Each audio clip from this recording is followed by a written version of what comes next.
In this video, I'm going to show you how to upload audio in HeyGen. Now, if you want to try out HeyGen for yourself, there's a link down below in the description as well as in the pinned comment, and you can check it out from there completely for free.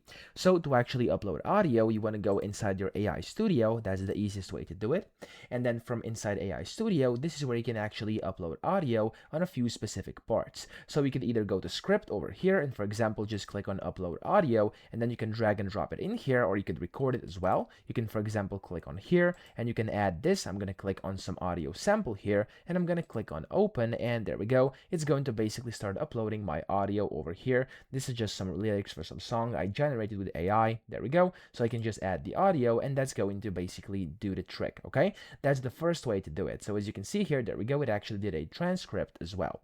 So over here on the right hand side, you could also go, for example, inside voice, and you could also upload audio here if you're trying to like maybe clone your voice or something like this. So you can just click on your voice over here, then you want to click on the voice again, go to switch, and you can go to clone your voice, and this is where you can also upload your audio. So just drag and drop it in here and it's going to clone your voice too. Okay, so that's essentially all the ways to upload audio in here, and then of course you can go ahead and use it however you want. So I hope this video helped you out. If it did, please subscribe to the channel and help me out as well.